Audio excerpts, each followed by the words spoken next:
No programa Jovem Pan Esportes, especialistas falam sobre polêmicas do confronto entre São Paulo e Corinthians. O Vamp falou de falta de pegada. O Mauro falou de preocupação até com o rebaixamento, de falta de futebol. Se a gente for pegar a escalação do Corinthians hoje, não tem explicação para falta de pegada. Porque não é aquele discurso, aquela desculpa de que é um time envelhecido. Não é, porque tem o Cássio no gol, que aí ele é o goleiro, né? É indiscutível. Aí tem o Fagner, ok, envelhecido. Não, Gil. Mas não é tão envelhecido, não. Sim, mas já mais envelhecido, mas tem pegada. Gil, envelhecido. Olha o resto. Murilo, Matheus Bidu, Fausto Vera, Maicon, Juliano, Wesley, Roger Guedes e Yuri Alberto. Por que esse time não tem pegada, então? Que é o que eu falo. Às vezes eu fico indignado quando surge a desculpa. O Flamengo não tem muita pegada porque tá acomodado, já ganhou tudo. Meu amigo, olha o salário dos caras e olha o time do Palmeiras. Que ninguém perdeu motivação nenhuma, corre o jogo todo do mesmo jeito. A mesma coisa esse Corinthians. Não tem motivo para ter falta de pegada. Então por que não tem pegada como o Vamp criticou tanto aqui? Bom, eu também concordo que não tem pegada nenhuma. E aí levantou isso durante a semana aquela história do eventual condicionamento físico ruim. Time mal preparado fisicamente. Não dá para saber se sim ou não. Mas a verdade é que o Corinthians não consegue jogar. No segundo tempo ele abdicou do jogo. Deixou a bola com o São Paulo. Chegou a ficar quase 70% de posse de bola pro...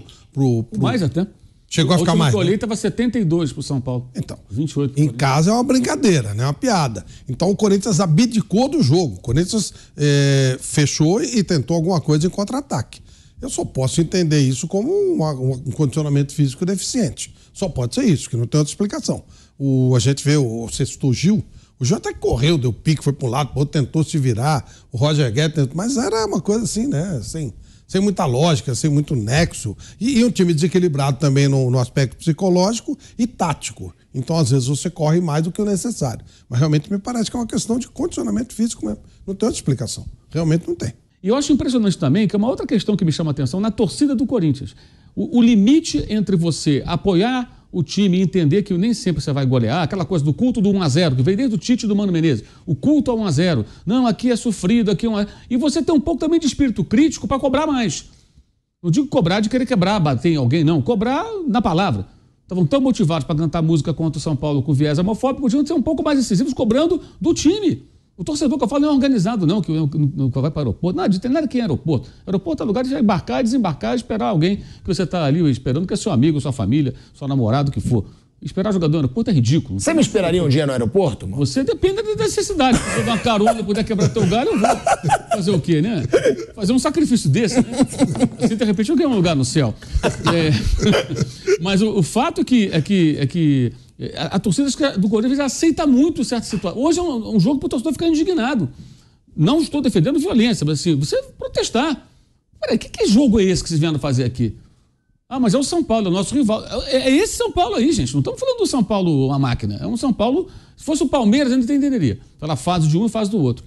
O Corinthians não jogou, gente. Segundo tempo, amarrou ali 1-1, ficou agarrado naquilo e o pênalti pautou o segundo tempo.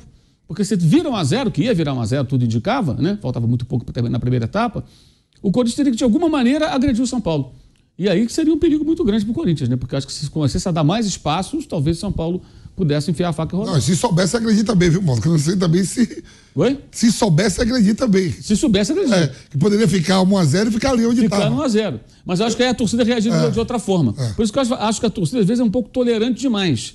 Sabe? Esse jogo, se eu sou um torcedor, pago o ingresso para ver o Corinthians jogar dessa maneira, eu fico muito, muito furioso. Muito puto. Putaço da vida. Muito puto. Porra. Agora, é delicado, né, Vamp, Mauro, porque a gente fala de dois gigantes, né, do futebol de São Paulo, que os dois a gente diz, é difícil esperar que crie alguma coisa.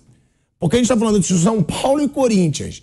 O Corinthians, o Mauro já deixou claro, é bom se preocupar com o rebaixamento na opinião dele. Agora, o São Paulo, que também cria pouco. É um clássico que a gente já não tinha o otimismo de ver um bom futebol. Num jogaço como esse, Vamp. A gente tá falando com ele São Paulo e o Santos está em quinto.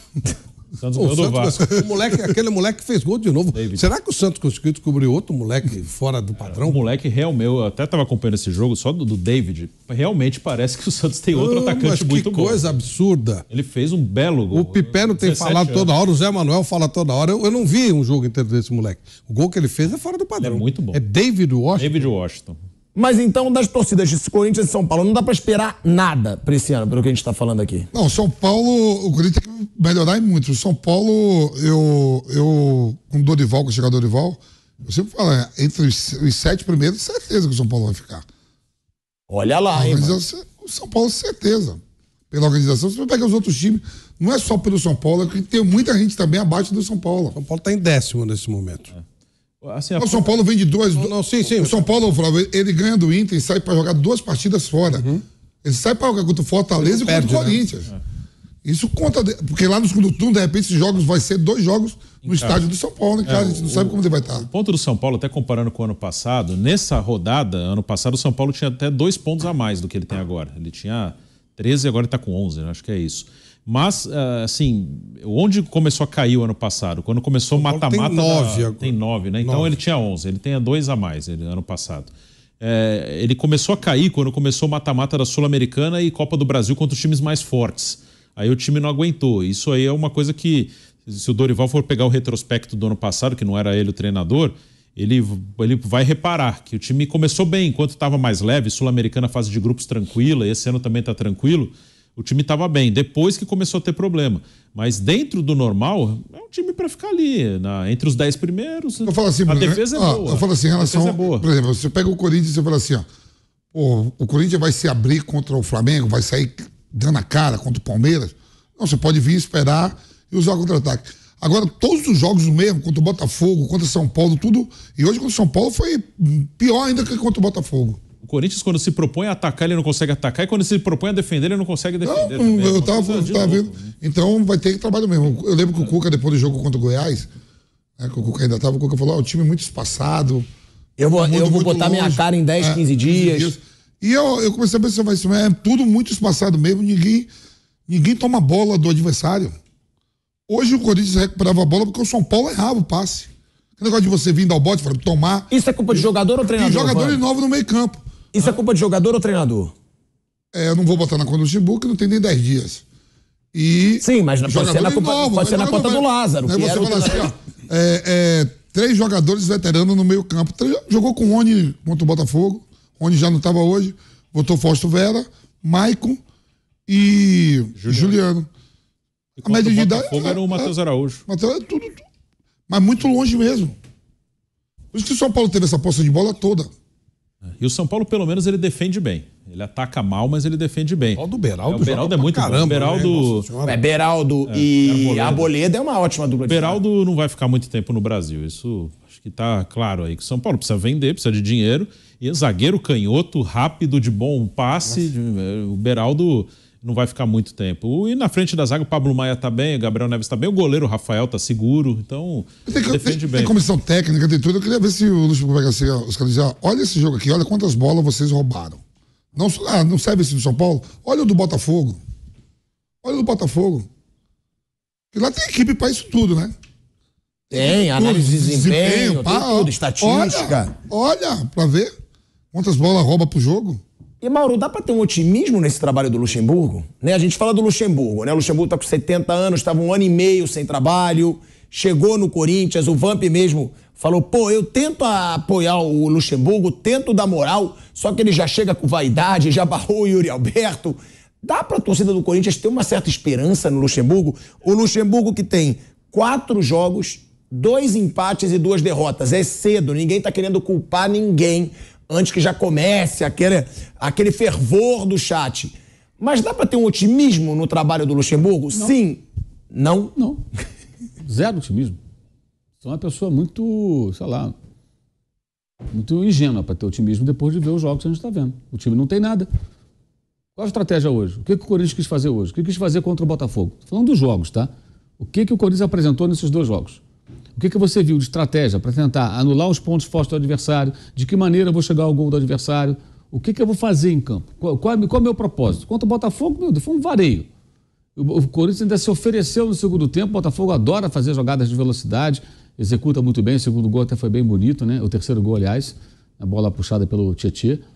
E foi 3-0 assim, muito fácil. E hoje o Corinthians simplesmente não ameaçou o seu adversário, não ameaçou o São Paulo jogando em casa.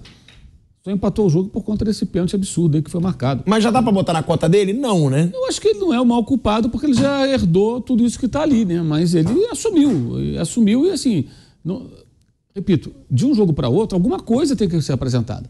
Algum tipo de novidade, um progresso, uma estratégia que deu certo aqui e ali, seja defensiva, ofensiva. Qual o propósito do Corinthians hoje? O que o Corinthians quis fazer hoje em campo? O que apresentou de bom? Eu desafio qualquer um. Me diga o que de bom o Corinthians apresentou hoje. Alguma coisa digna de elogio.